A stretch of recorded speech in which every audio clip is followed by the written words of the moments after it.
When did America become so polarized? When exactly did this country become so divided that families have split up because of politics? So divided that family members do not speak to each other because of politics. Did we see that happen under Obama, or Bush, or Clinton, or Bush Sr.? Differences, yes, but family members literally disowning each other? When did that happen? Yeah, that was Trump. And why? Because of trans people? 1% of the population? So few that the folks who are screaming about trans kids ruining everything likely have never even met one. What else? Is it abortion? Nope. 63% of the population is in favor of abortion. Guns? Nope. 56% of U.S. adults say gun laws should be stricter. Is it taxes, or wages, or social programs? These have been issues folks disagree on forever.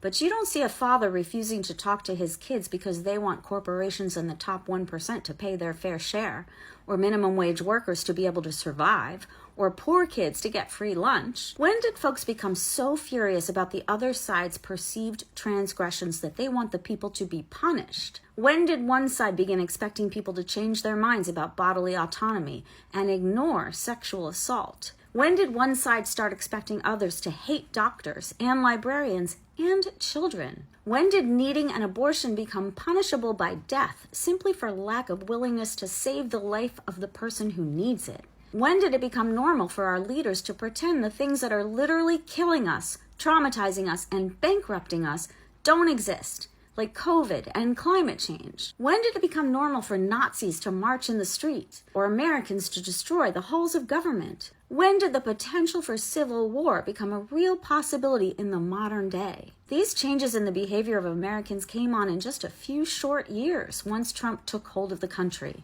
That quickly, and here we are. So listen up, Hispanic folks and Republican ladies. The next rapid evolution of cruelty will turn on you. And the folks who dole it out and the folks who love to see it are going to need even more cruelty than we've seen in order to be satiated. Hispanic people will be rounded up in camps. Camps. And this will not just impact illegal immigrants. To the purveyors of cruelty, all of you look the same, legal or not. Every Hispanic person will be dehumanized and targeted. And women, those of you who think you're safe in the Republican Party, don't be gullible. If Republicans take control, the uptick in assaults on women, metaphorically and literally, will be swift and brutal. A national abortion ban is inevitable, as well as punishment for anything that could be construed as irresponsible during pregnancy. Birth control will be next. Imagine not being able to pursue your dreams because of pregnancy after pregnancy that you were not able to prevent. Not only that, but no-fault divorce will be relentlessly challenged.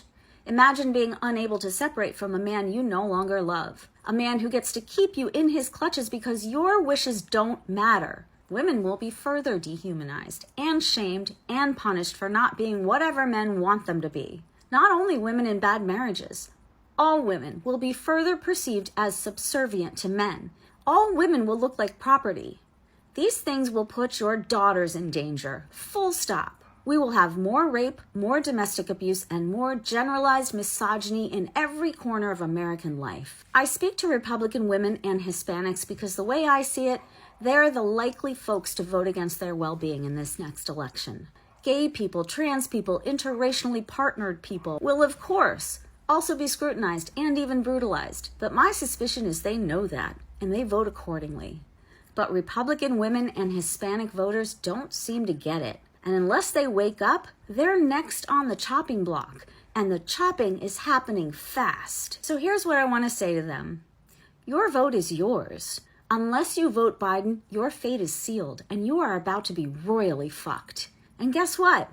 Nobody will ever know if you didn't vote for Trump. You can lie to your buddies and your husband so they don't reject you for voting blue, and you can save your own skin and the skin of your loved ones without anyone being the wiser. So I'm appealing to your better angels. If you want to make America great again, give it a chance to survive the future. Don't let one side take us into civil war. If you want to make America great again, whatever you do, don't vote for Trump. Yeah. There are white people going viral right now for their regret over voting for Donald Trump. And I put that word into heavy quotation marks because I genuinely question if they even know what the word regret means. One woman in particular got on TikTok crying a whole theatrical production about how people are not greeting her with open arms, how they're being mean to her in her comment section. Lady, are you fucking for real? Somehow you are the victim, not the millions of people harmed by the very system that you voted to prop up not once, not twice, but 3 fucking times. Not the immigrants who lost their family members to deportation or concentration camps. Not the communities of color who have been terrorized by the very policies that you voted to enable. You're the victim because people were mean to you in your comment section. And this tells me everything I need to know about your regret. You're not sorry, you're uncomfortable, and you're confusing the two. You claim that you're doing the work, yet at the first sign that that work becomes difficult, you make videos crying to garner sympathy for yourself. So the emotional labor falls on everyone else again. And then to make it worse, there's a whole slew of people in her comment sections coddling her. Oh, you're such a good girl because you realize that you made a mistake by voting for him 3 times. It's so brave of you to speak up. Then, some of you have the fucking audacity to police how other people respond to this video. Specifically, the people that MAGA spent years targeting. People of color, the LGBTQ community, immigrants. You want them to welcome ex-MAGA with open arms. You want them to perform forgiveness for your comfort. The people that we should all have sympathy for are the ones who have been harmed, not the ones who do the harming and are now sad because everyone remembers. But here's the part that really gets me. Same crying video. She said she won't be voting in future elections. So instead of working to dismantle the oppressive system that you helped build, your solution is to throw your hands up and do nothing but cry online. That is not remorse. That is not doing the work. That's pandering for likes and comments to appease your praise kink. That's demanding forgiveness without actually earning it. Look, if people want to coddle ex-MAGA voters, that's your prerogative. Nobody can stop you for handing out participation trophies. But if you are an alleged regretful MAGA, do not expect anyone to forgive you. Do not expect a warm welcome. Do not expect marginalized communities to throw you a fucking parade. Do the fucking difficult work. Sit with your discomfort. Sit with the fact that people are rightfully angry at you. And sit with the fact that your regret doesn't undo any of the damage that you caused. The only way you will maybe, and that's a big if, be welcomed back into a society that is rightfully skeptical of you is if you spend the rest of your life proving that you are worth redemption. That means voting for progressive candidates who actually want to help people. That means showing up to protests. That means putting your fucking body on the line. That means doing the hard work even when nobody is clapping for you. Otherwise, save your fucking tears and go cry about it in your journal. The 2024 election was about more than just Republicans versus Democrats. For many Americans, for some, it becomes a question of ethics, morality, humanity, and the kind of country they wanted to live in. Across the country, friendship has been strained, family has been divided, and relationship has been tested. So let's take a closer look at what is happening. If you enjoyed the video, please like and let me know your thoughts in the comments. Now let's get into it.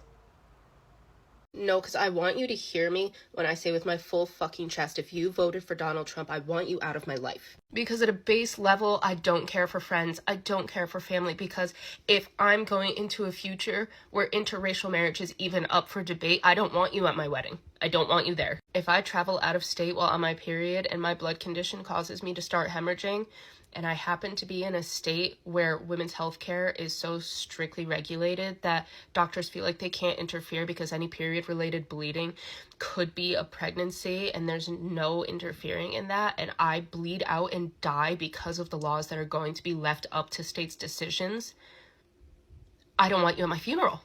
If the Department of Education is defunded and my children can't go to school unless it's at a private institution that we cannot afford and there's no way to get any assistance in affording this, I don't want you in my kids' lives.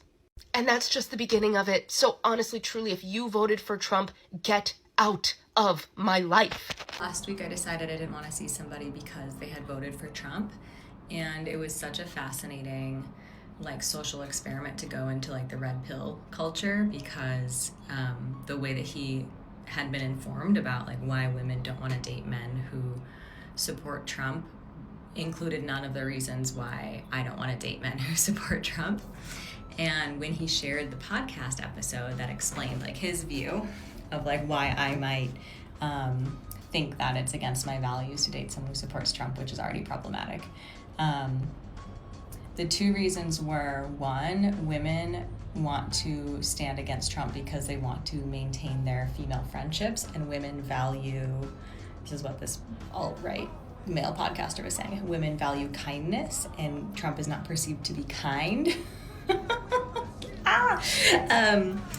And so that's one reason. It's because we want to maintain our female friendships. And then the other reason was because we want a leader in our partner. And left-leaning women have been brainwashed to see leadership as being visible on social media about global issues like Palestine.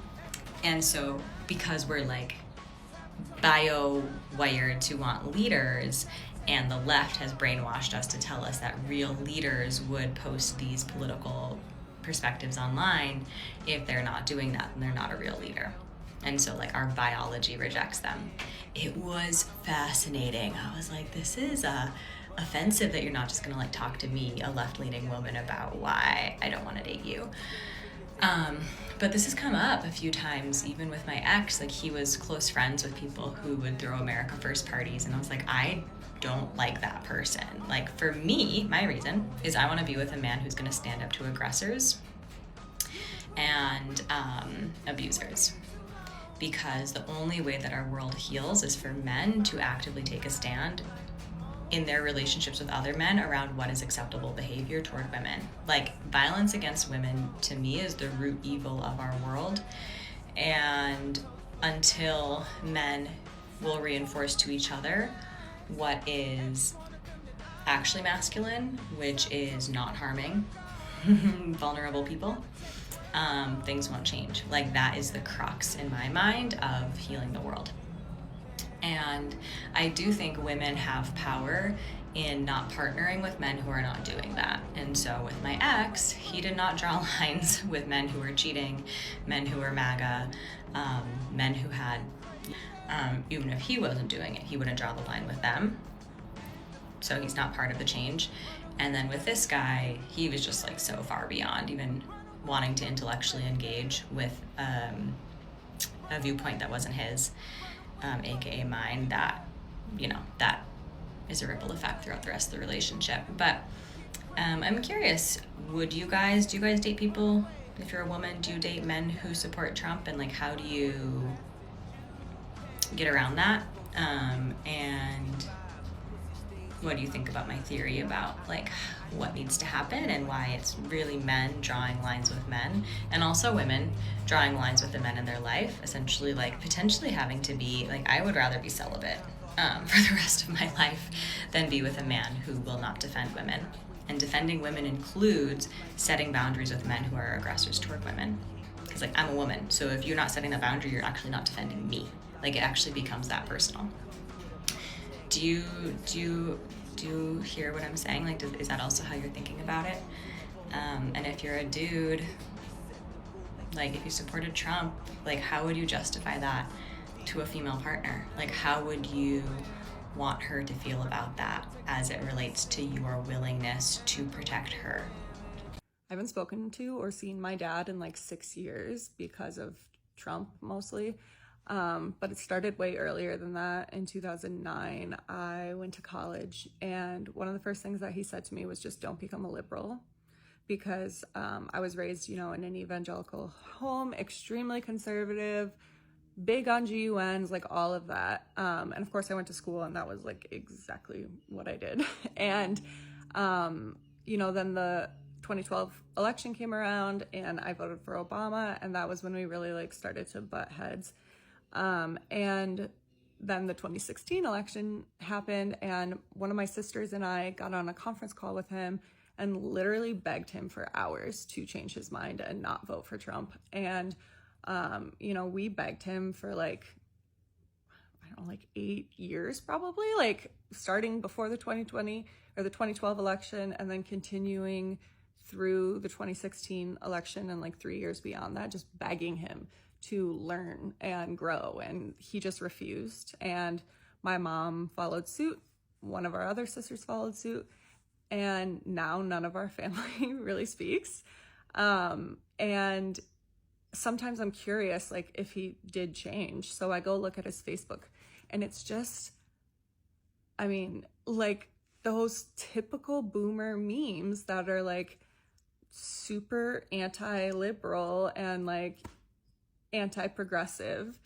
And I'm marrying a woman, I don't even know if they know that, but today this Supreme Court ruling about the LA racial profiling with immigration just like got to me. I mean, it all fucking gets to me, but this got to me because it's like, this is the shit that my family supports and does and believes in. And it's just like, how? I mean, obviously, I know that white supremacy is a long-rooted issue, but it's just like, how is this the world? I don't know. I guess I don't have a point, but just how? ¡No ¡Mamá, por favor! ¡Mamá, no me dejes! ¡Mamá!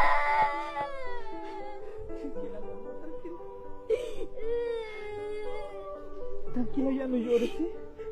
Mamá va a regresar. Solo se fue el trabajo. ¡Me lo prometes!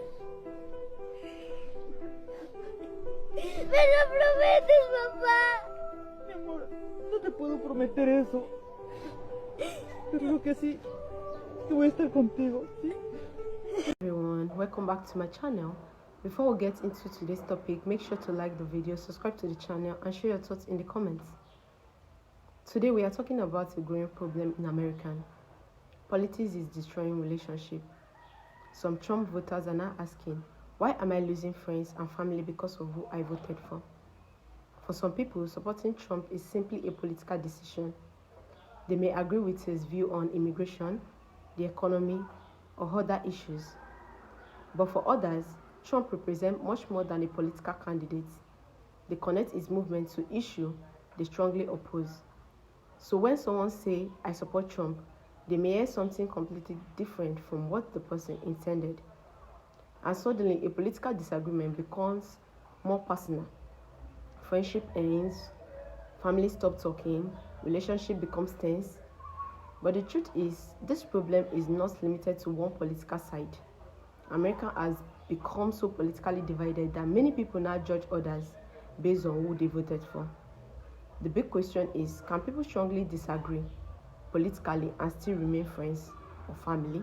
Some people say yes. Others believe certain political beliefs reveal too much about a person's value to simply ignore. But personally, I think people have the right to choose their family or choose their friendship.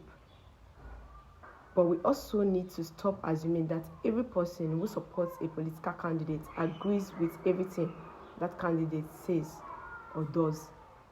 So what do you think? Have you ever lost a friendship or experienced family tension because of politics? I'll let you hear your thoughts in the comments. Like the video, subscribe to the channel for more thought-provoking conversation. Once again, this is Charcomfortii.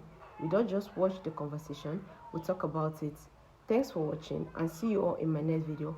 Bye. Love you.